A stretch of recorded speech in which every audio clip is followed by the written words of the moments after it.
Christianity. The problem with Christianity. Problem with Christianity. Problem with Christianity is they just want to take the fun out of everything. The problem with Christianity is The just all problem with it is. Christianity is that I know Christians that The don't problem live with out what they Christianity say. is that it's so Exclusive. How can judgmental only towards Christians sexual go to heaven? orientation. Allow death and destruction How can it be and the only war way? in our world. Would a loving God really send that many people to hell? It's no different than Greek The problem with mythology. Christianity Bible is you really can't is. scientifically How do you know prove God's God. real? How do you know God's real? Oh, good morning, kids. And it is a good morning. And here is why. Last Sunday, Pastor Trent was all excited because he is an Oregon Ducks fan, and he was all stoked that the Ducks beat the Huskies. But listen, Washington wasn't done yet. And so where a Husky may fail, a Coug does its job, all right? So the Cougs, go Cougs on that yesterday. That was fantastic. Poor Pastor Trent, he's wearing his Ducks shirt today, but he's also covering it in shame with another shirt, which is fantastic. Also, at the end of that first half, apparently the O on his shirt just stood for 0 because that's all they had in points. Whoa! Booyah! All right, so just our way of showing Trent we love him and respect him. All right, so anyway, I'm going to get underway with some prayer. That would be good. One last thing, too, really quick. I'm not going to say anything other than, hey, you have a Bible or you have an app for our church, and on our app, there's all kinds of cool things. You might just kind of look at the one that's for our city, that little tile. I'm not going to say anything. Just look, and it's interesting. All right, so other than that, I'm going to pray, and we're going to get underway. Jesus, thank you so much for your grace. Thank you so much for your word, and thank you for the fact that your word is for our guidance and ultimately for our good and for the good of your message going out to the world. And so today, as we are dealing with something that I think is unique in the series, and I think is tender in some ways, I ask for a special measure of your grace and spirit to work in us today. So we thank you and love you, and we need you in your good and perfect name. Amen. So we are in this whole series, The Problem with Christianity, and we're looking at different things where people get hung up on why they struggle with the Christian faith. And through the series, we have looked at some areas where people go, I have a proof problem. And so they go, I have a proof problem when it comes to science and Christianity, or a proof problem when it comes to showing the existence of God. And so that's kind of where they get stuck. There's other people that have a position problem with Christianity. And position could be things like the Bible being God's word, or the gospel of Jesus being God's only exclusive way to being saved. And some people struggle with that particular element. But today is a little different because today deals with perhaps one of the biggest problems for people. And it's not a position issue, and it's not a proof issue. It's actually a people issue. People have a struggle with people who may in fact claim to be Christians. In fact, as one author put it, the greatest proof that God isn't legit is the behavior of Christians. This is that thing that can be hard for us as Christians to wrestle with or hear, because there can be a part of us that gets a little defensive really quickly, and we just look and go, nah, it's just persecution, and Jesus said if we follow him, we're going to be hated, and that's all it is. And I think there is certainly persecution in this world, and Christians do face that, but we also have to take some ownership of the fact that there may be some other components where we have to look ourselves in the mirror and wrestle with some difficult things. And part of that is related to the fact that the Christian faith is a generational faith, right? So for 2,000 years, we've been passing along this heritage from one generation to the next. And therefore, as modern Christians, it's important for us to be aware of how the next upcoming generations are processing our Christian faith and what they're understanding about it and how it's perceived inside and outside of the church. All of that is important. And so from that, I want to give you some information so you get a sense of maybe why the upcoming generations, millennials and Generation Z or iGen, depending on how you want to look at it, how they're processing Christianity and maybe some of the struggles that they're having. So for those outside of the church but fall into those age range categories, when asked about Christianity, they said, how do you understand, how do you see or perceive the Christian faith? Those outside of the church, 91% said Christians are anti-gay. Anti-gay.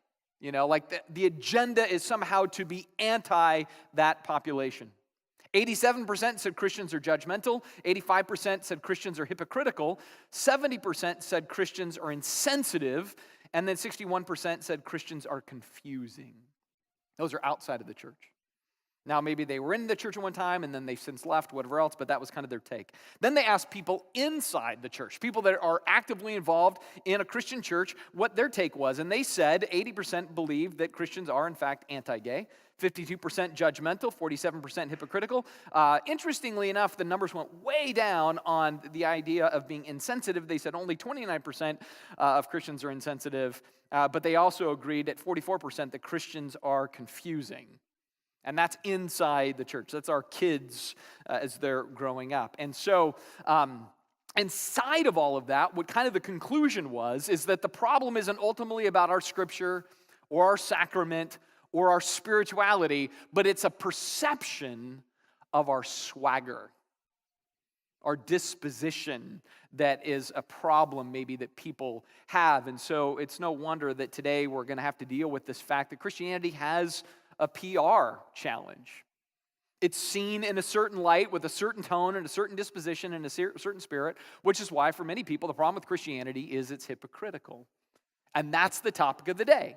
Hypocritical. Yay for us. That sounds so wonderful, right? Now, and getting into this, couple of things I want you to know. One is, of course, we have an app, and on the app we have notes. And so you can follow along in those notes today. I think that'll be valuable. The other thing I want to remind you of is that I can't deal with everything on a Sunday morning, so you can text in questions you have related to the message. That would totally be great. We love getting those questions. It's been great to do those in our podcast. We answer those tomorrow, and that goes live on Tuesday, and so you can listen to the answers there. And then the other thing is just simply to say, hey, if you're not a Christian and you're with us this morning in the room or you're watching online, we know of a number of people that are not Christians that have been watching the series. I just want to say thank you for hearing us out and wrestling with us as we wrestle through these different topics. Now, with all of that stated and underway, I'm curious, by way of a show of hands, how many of you would say that at some point in your lives you have been bitten by somebody who was a Christian and you would say was hypocritical? How many would say that you've experienced Christian hypocrisy? So, good number of you. Not all of you, but a good number of you. How many of you would say, and I'm not going to ask you to show your hands, you would say that you have been a hypocrite? You don't have to show your hands, I promise. People are like, yeah, me too. Right? That was probably the biggest challenge of going through the message for this week for me, is to go, man, I have been both stung by hypocrisy and I have stung others in the spirit of hypocrisy. And so it's a challenging thing because, again, it's something that for whatever reason Christianity suffers from, and Christianity can be good at this particular thing. Now, I'd like to say for the record, my experience with Redemption Church has been awesome. Right? Awesome. Like, honestly, I go, man, this is a group of kind, compassionate, caring people with deep convictions that spill over in very nice ways, which is a really wonderful way to do it. But that's not always the case within Christianity. I've got pastor friends of mine right now, they're in their churches, and hypocrisy is either eating the church alive or it's eating them alive, and there's just a lot of chaos and mess. And so there is a challenge in this. We can't just pretend like it doesn't exist and it's not a real thing and that kind of thing, but rather what we need to do is say, hey, we need to own as much as we can own so we can disrupt the stereotype that may be around this.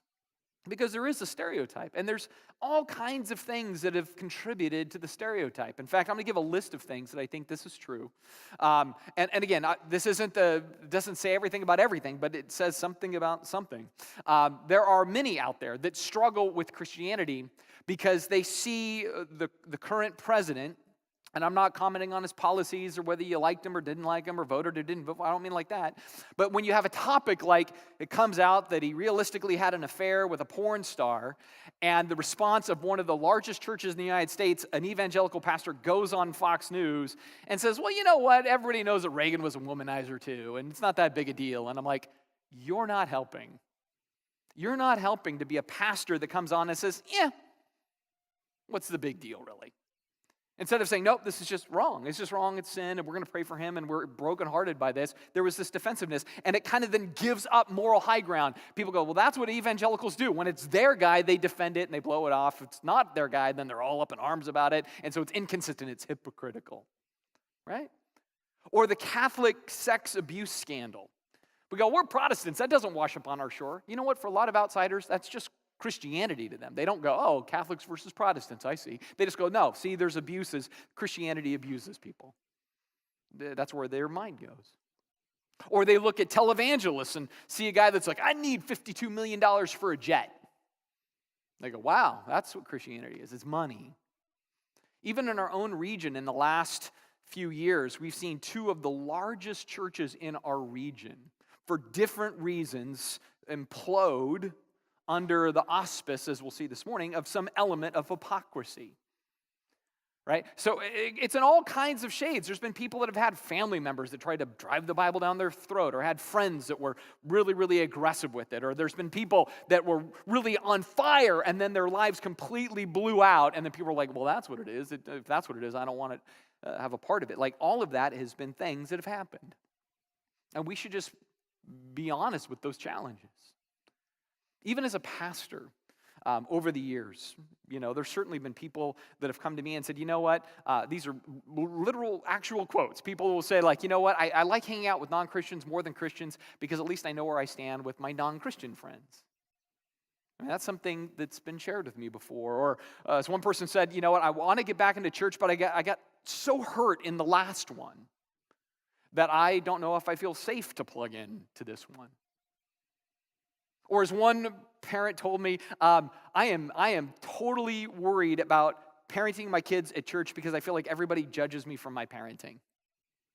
Right? And so there's just this nervousness. Or as another person said, Sundays is the most socially awkward time for me because I feel like if I come and I'm just raw on myself and I'm broken or whatever else, that I will get prayed for. Right? So people have these fears and concerns and worries, and like I said, it's why we need to tackle it head on and acknowledge the fact that this particular area is something that we may struggle with. So this whole series has been about how we answer criticisms of the Christian faith. Today is a little bit like taking ownership of some stuff. And maybe this isn't you in every way, but you know what? I looked at my own life and I'm like, man, this is me. And especially, can I tell you, the weirdest thing is preparing a message on hypocrisy because it just confronts you all week, and almost like the way you're doing the message is in and of itself hypocritical, as you're going to see, because I'm going to look at things like being judgmental. And so I'm sitting there going, working on a thing about how we shouldn't be judgmental, and I feel like I'm beginning to judge as I talk about not being judgmental. It's a weird deal. And I think it's this thing that Christianity is sort of unintentionally drawn to, or Christians are drawn to inadvertently because of certain challenges. And so we want to take those things and, again, look at them in a very honest way. And I want to start with the first thing, and that's what is meant by the scarlet H of hypocrisy. What's meant by it. And what I mean by that is what people mean when they say it, and also what the Bible speaks of when it speaks of it. Because here's the deal, not a new word. Hypocrisy is not some modern invention. Jesus used this word 17 times.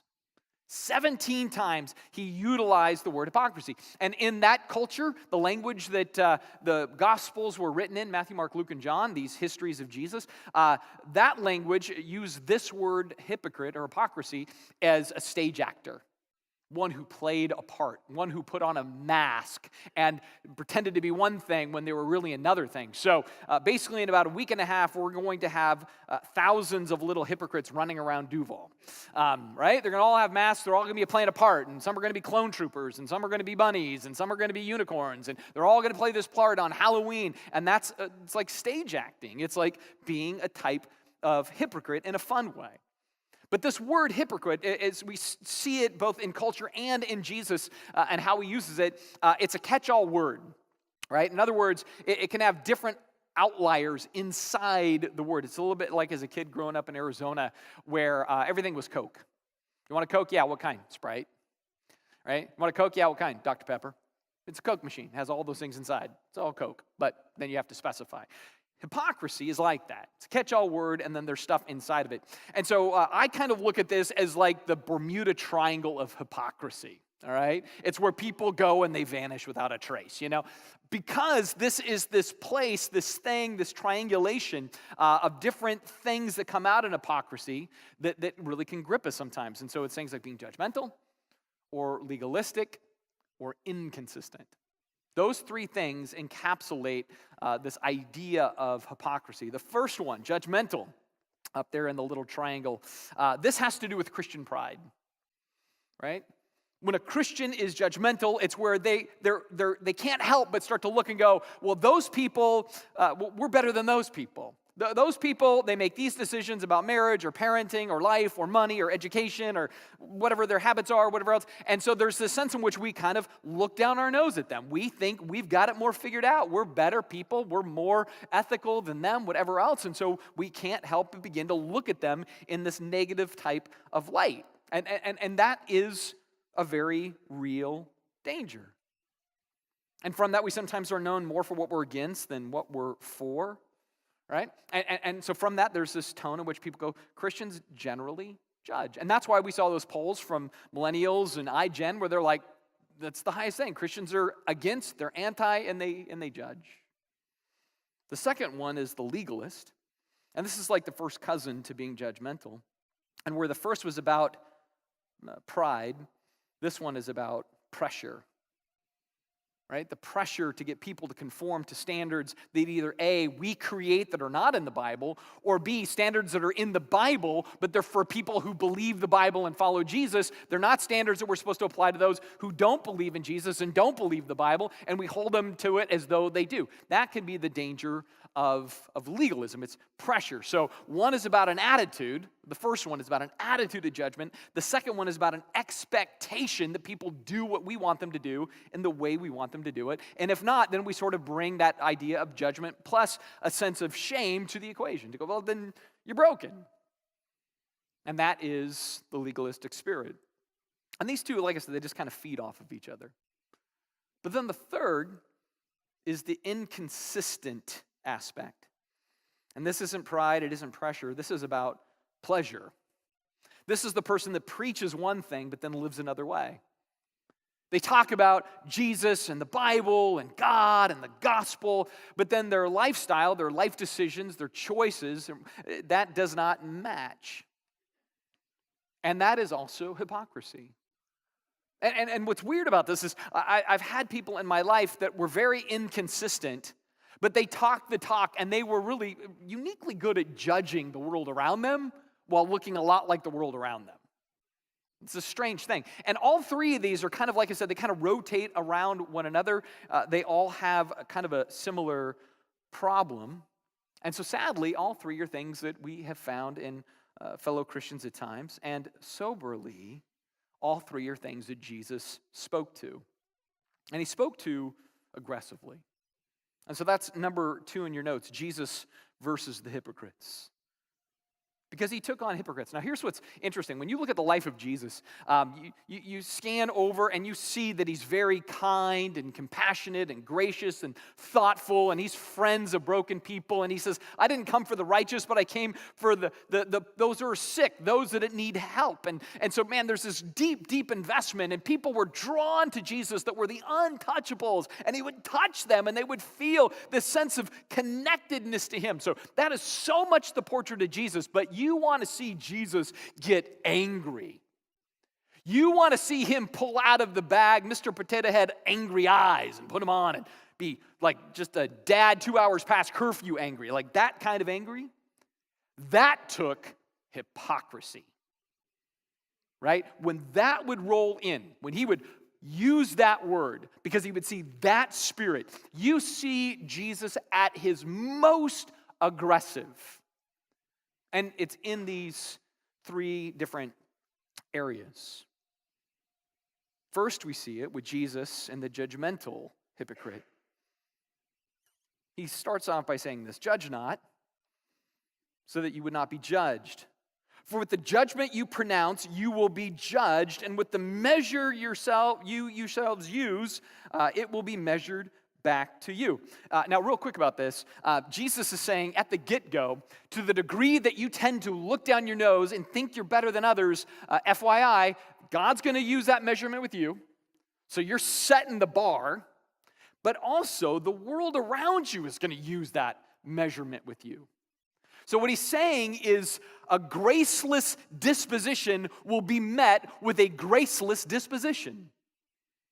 And I experienced this in a really weird way a couple of years ago. I wrote an article on just this weird dynamic. This was happening when Indiana was facing a bunch of boycotting from all these various companies, and it had to do with gay marriage. This is before it was went to the Supreme Court, and it was this real crazy time or whatever else.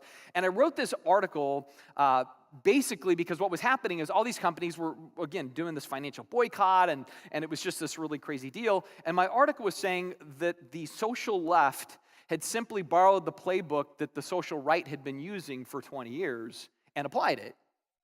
So for a long time, the moral majority existed, and we would boycott and picket and protest things that we didn't think were right, and we'd say we're going to withhold our money until you actually conform with what we think is morally right for McDonald's or Disneyland or whatever else. And so we had used those tactics and tools as the kind of the religious right for a long time, and the left is like, hey, if it was good for the goose, it's good for the gander. We're going to use that too. And so they started doing the same stuff, right? And the point of my article was to say that just exacerbates the fight and misses the gospel in the whole thing, right? And we're here to be ambassadors and reach people and that kind of deal. Anyway, so I wrote this article, and it was ended up being picked up by the American Family Association. And when I say picked up, I mean they hated it.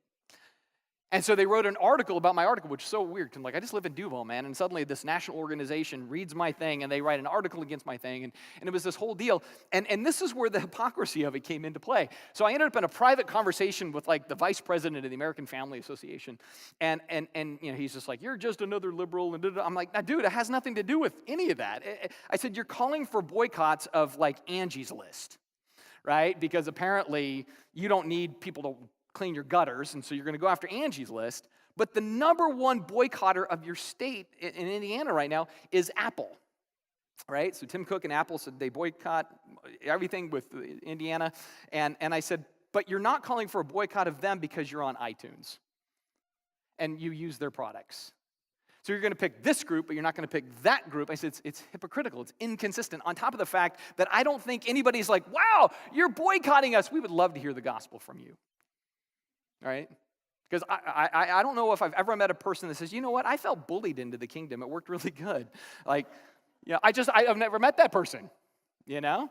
And so we went back and forth. We certainly didn't agree in the end. But that was the problem. There was just this judgmental tone that just kind of contaminated everything.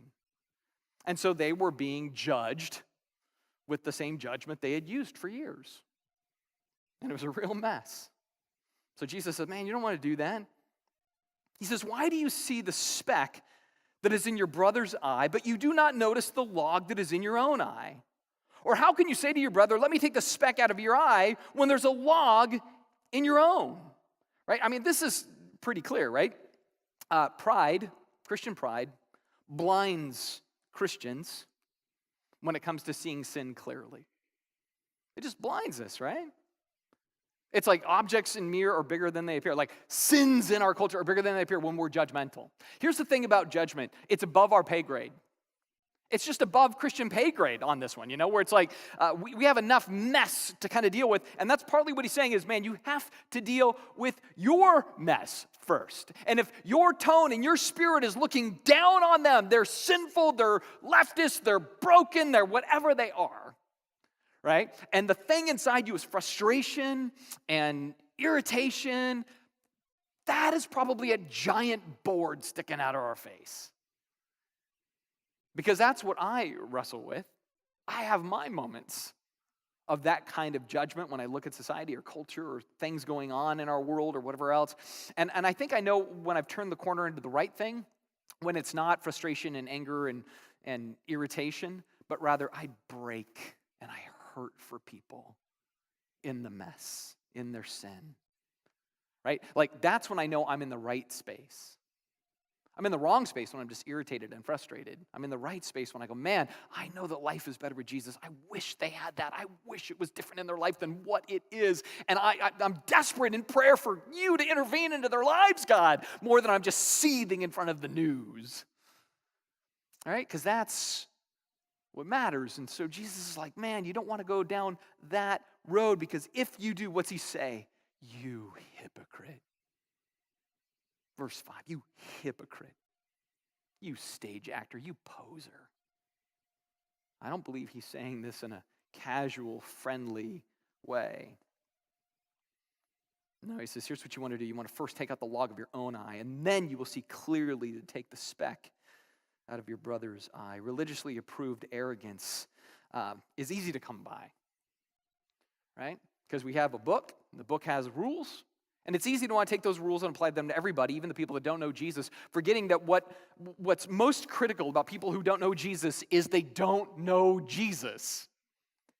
Right? I remember Dr. Martin Lloyd-Jones said, you want to know the perfect society that Satan would create? It would be the most moral society in the world. Because then they would think they were going to heaven because they're so good, and it is a lie of the devil. Right? The key is, why do people go to hell? Because they're bad? No, it's because they're estranged from Jesus. He says, you don't believe, so you're condemned. Right? So belief in Jesus is the issue. If we just care about getting our society to be more moral, ethical, good, kind, sit up straight, say yes sir, yes ma'am, don't chew gum and put it under your desk, whatever the thing is, it would still be estranged from God. And so this is where, again, we want to make sure that we're not focusing on the wrong thing and we're more concerned about being moralists than we are about being missionaries. Jesus says, man, you gotta not fall into that hypocrisy. You need to look clearly. Only when you see clearly, and like I said, I think it's the turning of the corner where it's not irritation, but it's compassion. Only then can we do what? Deal with the speck in another person's eye. It doesn't mean we don't at some point address something, but I want you to think about that picture. To deal with the splinter or speck in a person's eye. Imagine your child comes to you, hand over their eye, they've been playing outside, you peel the hand away, you open up their little eye, and you can see that there is a splinter in their eye. Right? Just hold that thought and then ask yourself, how would you go about removing that? You would probably be very cautious, very kind, very soothing, very slow, very steady, very methodical, very calculated. Like, I know this, okay, I get, like, that is the approach to the stuff we see in people's lives. Sometimes, like, we just find the biggest sword. I'll get that splinter, right? Don't worry about it. Sit down, relax, have a swig of something, right? Like, honestly, as opposed to, I'm coming at this very gingerly, very, very carefully, very soothingly. I know this is scary. I want to help.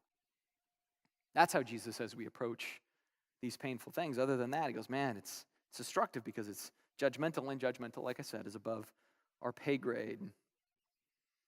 The second thing Jesus deals with in hypocrisy is the legalist. And like I said, the legalist goes two directions. One is rules that are not in the Bible that they elevate to Bible rules. Or the other is perhaps rules in the Bible that are important, but they're lower down on the rungs than some of the real big things. To the first category, we see Jesus dealing with this when he's dealing with the religious leaders. And he says to them, why do you break the commandment of God for the sake of your tradition? For God commanded, honor your father and mother, and whoever reviles his father or mother, well, that person should surely die. These are big commands of the Old Testament. But you say, if anyone tells his father or mother, what I would have given to you as far as money goes, I give it to God instead. Therefore, we don't need to honor our father. He says, man, for the sake of your tradition, you have made void the word of God. He says, you've made stuff up, you've elevated to biblical standards when it's not, and therefore it is destructive. It's destructive. Now, I've been in the church for a long time. I've been a pastor for a long time, and I have been destructive with this very thing. I have created rules and held people to rules that are not God rules. They may be good ideas, they may be handy applications, but as soon as I'm taking my application and elevating it to like this biblical standard, and if you don't do my application, you're in sin, guess what? I'm in sin. I'm in sin. So when I was a youth pastor, for example, we had a rule for all of our leaders. You couldn't go to rated R movies. No rated R movies because it's a bad example to kids and da-da-da-da and everything else. And there could have been all the best ideas in the world. And hey, let's look at a verse and hey, be sensitive with what you do. No, rated R movies were sin. And so there would be times where we'd find out, Eli went to a rated R movie. Got to go confront Eli. Eli, did you go to a rated R movie? Yeah, I went to a rated R movie. You know that's sin? Yeah, I know it's sin. Like, first opinions what again? Like, it doesn't say that that's a sin. There's a lot more you might want to ask about that, but it's not unilateral. Suddenly, that's sin, right? I remember having this one kid in my role. He's like, Pokemon's sin. Pokemon's this little yellow dude, isn't he? Yeah, but he's sin. Okay, I didn't know Pokemon is sin, but apparently Pokemon is sin. The devil's in the drum beat. The drum beat is sin. And therefore secular music is sin. And there was that one. Secular music is always sin. Was secular music's always sin? Yeah, secular music's always sin. It's in Second Fleshalonians, So this is how it happens. Gambling is a sin, and who you vote for is a sin. And, the list goes on and on. We just elevate things. And we lose the fabric of what most matters. Strangely, like I said, even among Christians, we get caught up in all this extra biblical stuff, but then we stink when it comes to things like gossip or slander. We stink at loving our enemies and loving our neighbors well. And man, the list could go on and on. We struggle with greed over being giving. We struggle with being more fear-based than faith-based. Like, the bigger sins for us to fry than rated R movies and Pokemon, right? This kind of bleeds into the other thing that Jesus deals with when it comes to legalism. He says, woe to you, scribes and Pharisees, hypocrites! For you tithe mint and dill and cumin, and you have neglected the weightier matters of the law, things like justice and mercy and faithfulness. Right? He says, you've got it all disproportionate. You're worried about giving 1/10 of a leaf, but you don't care about this other stuff. And I was working through this section this week and looking at these different verses on hypocrisy, and man, it hit me like a bolt. It just went right through me, where I realized one of the ways we've really messed this up. Jesus tells us, you're a light. Right? You're a Christian, you're a light to the world, and you're to let your light shine into the world so people can see that good stuff and glorify God. So he says, you're a light, and you don't hide it under a basket. Right? You take the basket off the light, and you let the room be lit. Right? The darkness is pierced by the light. Here's what I've realized we've had a tendency to do in our culture as Christians. Instead of saying, I'm going to make sure I'm light to dark spaces, what we've said is we need to get a lot of white baskets and cover the bad stuff. Right? We've got to cover it. So we use our vote, we use legislation, we use politics, we use all this stuff to say we've got to cover that. Because you know what? It's a lot easier to cover the messes of our society than to love people in their messes. It's a lot easier to say I take a position against X than to say I'm going to roll up my sleeves and I'm going to spend time with people that are caught in X, and I'm going to love them in their X state. It's just easier to say, no, basket. Let's try to cover this stuff up. Let's just change society when covering up all the bad. When our world needs to see the light that brings transformation. That's different.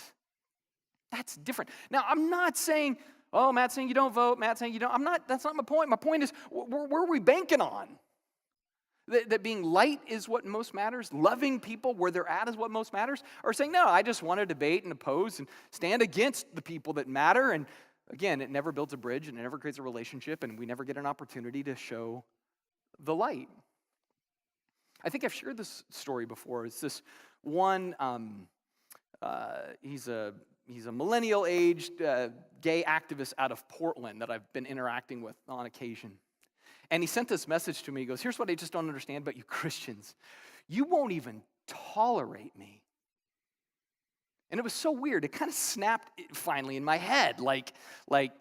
That's, there's all this talk about tolerance. And what is tolerance? And he just made it really simple. You don't even tolerate me. I'm like, what an interesting idea.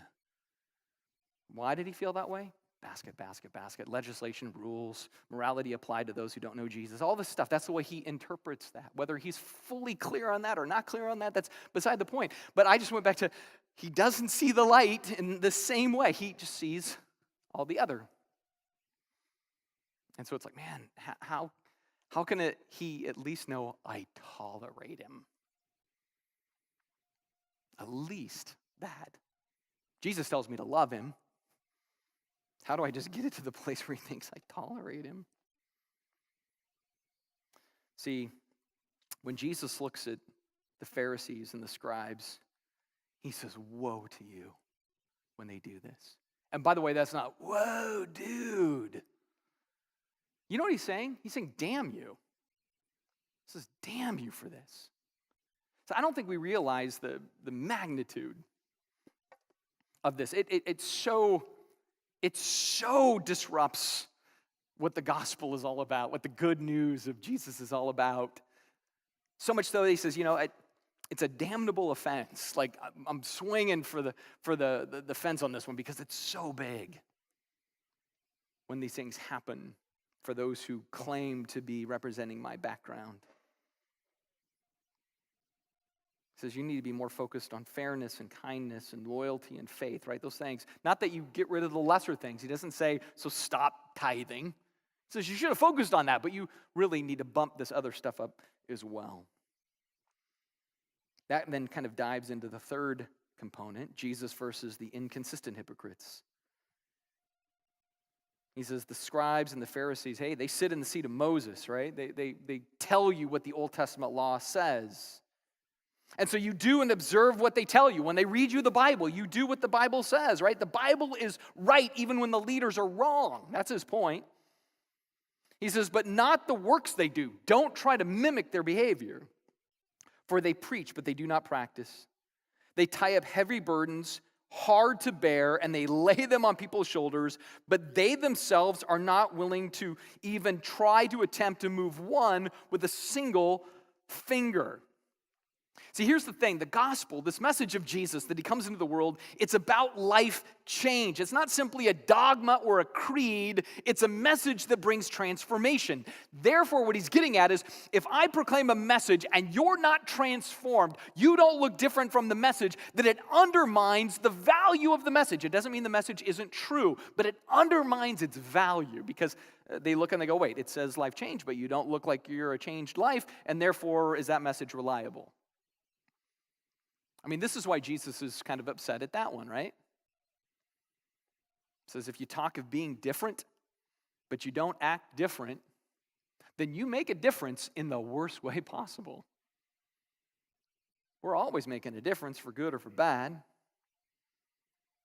And so Jesus is pretty stern with this. In fact, later at the end of the Bible, he does something that's really unique to Jesus. He says, I want you to dictate my words. So this is after Jesus is risen from the dead. This is a number of years after that. In fact, he shows up to one of his earliest followers in training, a guy named John. He says, John, I'm going to tell you some stuff. I want you to write this down in 7 different letters, and you're going to send these 7 different letters to 7 different churches. And I'm dealing with each of these churches and some stuff that's going on. 2 of them are good, 5 of them are not so good. And so if you have a red letter edition, you'll notice it's red letters in the book of Revelation, chapter 2 and 3. And this is what he says to this one particular church. He says, I know your works. You are neither cold nor hot. He says, I wish you were either cold or hot. So because you are lukewarm and neither hot nor cold, I will spew you out of my mouth. For you say, I am rich and I have prospered and I have need of nothing, but you don't realize that you are wretched and pitiable, poor, blind, and naked. See, they think they're okay, but they're posers. Jesus is calling them out as such. And he's doing so because, like I said, the gospel is a message that is independent of us in some ways, but in another way, it highlights its authenticity for those who look at it. So in other words, if people look at our lives and go, man, that does not match what you say is the message, then they're going to say, therefore, the message doesn't work. And so Jesus is telling this church here, man, listen, you're not helping. Either get on the train or get off the train. But hanging out the side of the train is not working for anybody. Right?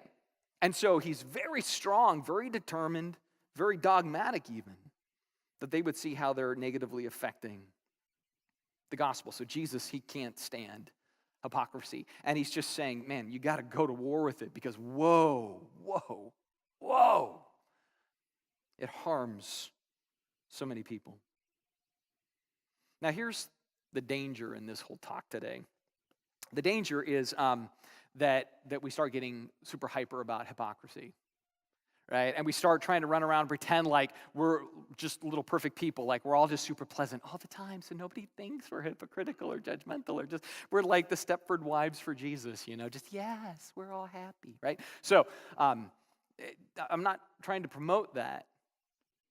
But again, I want us to face these things head on and to do better, because if these are really major sins in the mind of Jesus, and they're sins that can happen within his community of faith, then we want to take those things seriously as much as any other sin, right? Because these are big ones to him, right? I mean, more than a lot of other things. You know, we could look at all the sins that Jesus hammers out in the Gospels, and he doesn't come out as harshly on cussing or sex or drinking or whatever. You know, like those sins, when they come up in the New Testament with Jesus, he's much more gracious toward those things because he wants to move us from what harms to what is a blessing. But boy, when it comes to these sins, oh man, he is unchained. So we want to face it head on. And so with that, it's number 3 in your notes. Jesus and recovering hypocrites. Because we're recovering hypocrites. I'm a recovering hypocrite, and I'll probably still do it again in the future, and I'm going to have to recover. I'm going to struggle. So here's the first thing. If you're somebody who has been hurt by hypocrisy, that's outside of the church, and you're not sure you can come back, or whatever else, I'd like to say that, you know what? We sinned against you, and please forgive us. I think about Daniel in this sense. He was a guy in the Old Testament. 140 years after his population had sinned against God, he repents for what they did, right? And there's just been times where churches have hurt people. I mean, like I said, I mentioned 2 churches in our area in the last few years that blew up, and lots of people were hurt. And it was either inconsistency, or it was legalism, or it was judgmental. And thousands of people were hurt. Recently talking to a person that wants to come back to church, but was so hurt by that is not ready to come back to church. And so I go, we sinned against you. I would go a step further and say, if you know of somebody you have hurt because you were hypocritical in some way, judgmental, legalistic, or inconsistent, and you know you got to make that right, make that right. It's a deep wound, and it can have deep healing when we make it right. Second thing I would say to the outsider, certainly, is we are human. Please be patient with us. Be patient with us. Now, here's the thing that's true. Everybody's a hypocrite. Let's just be honest. Insiders, outsiders, left, right, I don't care. Everybody's a hypocrite. But I agree that Christians are held to a higher standard and should be. We claim a higher standard in the sense of we believe this is God's word and we want to follow God's book. And I get it when we don't do it, there's a problem. But again, everybody's hypocritical. And for the person that says, man, I'm never going to be a Christian because they're so hypocritical, I'm like, come on, you're a hypocrite too. Join us. It'll work great. You know, it's like we've got more room for more hypocrites. We're all going to struggle with it, right? But be patient with us because we're trying to do better. I really believe that. The third thing I want to say is Jesus and his path are the real deal, so please don't judge the legitimacy of Christianity by its Christians. Here's what I'm getting at there. Leo Tolstoy used this illustration. I liked it. He says, just because I'm a staggering drunk going on the road into town doesn't mean the road into town isn't true and right. He's like, the road is true and right, and I'm all weaving on the road. Right? And so in the same way, this is not Christianity. Jesus' message is true. As a follower of Jesus, I'm incomplete, I'm human, I'm imperfect, and I'm staggering along. Right? But that doesn't mean the message isn't true. And on top of that, you know, Jesus gets accused of a lot of things. You know what I've never heard anybody say? He's a hypocrite. Never had anybody ever say, Jesus was the biggest hypocrite of all. Like there's this, people admire the consistency of his message. Right? And so, don't judge the message by the weakness of the messengers. That's important. So with that, how can imperfect people highlight the redemptive agenda of a perfect God? That's that last point in your notes. How can imperfect people highlight the agenda of a perfect God who is seeking to reclaim all things? 3 quick things. First, inlay grace as the lens for life. Inlay grace as the lens for life. Paul says, for by grace you've been saved through faith, and it's not of your own doing. It is the gift of God, not a result of works, lest anyone boast. Here's the thing. We need to wear grace-colored glasses in all areas of life, and we need to remember something that's so critical. Grace alone saved us. And grace alone grows us. And one day when you are made perfect and complete, it will be by grace alone that you are completed. So if it's grace, grace, grace for us, then you know how people get saved in our lives? Grace. We should be known for grace and communicate grace and exude grace. And people should be like, I know grace when I see it. And we should be that embodiment. Therefore, in that sense, it's Man, we got to inlay grace. We got to remember that that's the big idea. It's not the sins that people are caught in. It's not the areas of brokenness in a world that's going to fix it if we just fix the broken things and put baskets over the top. It's going to be grace has to break in. And so we need to inlay grace. Get that in our mind. That's what we're here for. That's what we communicate. That's the brand. With that, the second thing is display grace in the tone of life. In the tone. I think about Paul. He writes again this letter to these churches all in this area of Asia called Galatia. And in that band of churches, there is judgment, legalism, and inconsistency. He's having to work against all three. In fact, of all people, Peter, the dude that followed Jesus, was like his right-hand man. All three of those things he's engaged in when Paul writes that letter. He's like, Peter was a legalistic, judgmental, inconsistent hypocrite. So man, even apostles can fall victim to this. And so how does Paul say we oppose and how do we stand against the poison of those things? He says you need to walk in the Spirit, live in the Spirit, and from that you bear the fruit of the Spirit, which is what? Love, joy, peace, patience, kindness, goodness, faithfulness, gentleness, and self-control. Like I said, nobody was ever hated, opposed, judged, belittled, or neglected into heaven. Right? These dispositions should be what people know of Christians. It just should be what they know. Man, honestly, it's like you want to test it out. Go home today, get on Facebook, go to the Duvall message board, and type in, so what are Christians most known for? And after 400 comments, delete your account, right? Because it's probably not going to be this list. How tragic it wouldn't be this list. Now, some would be, but so many would say, no, that's not been my experience.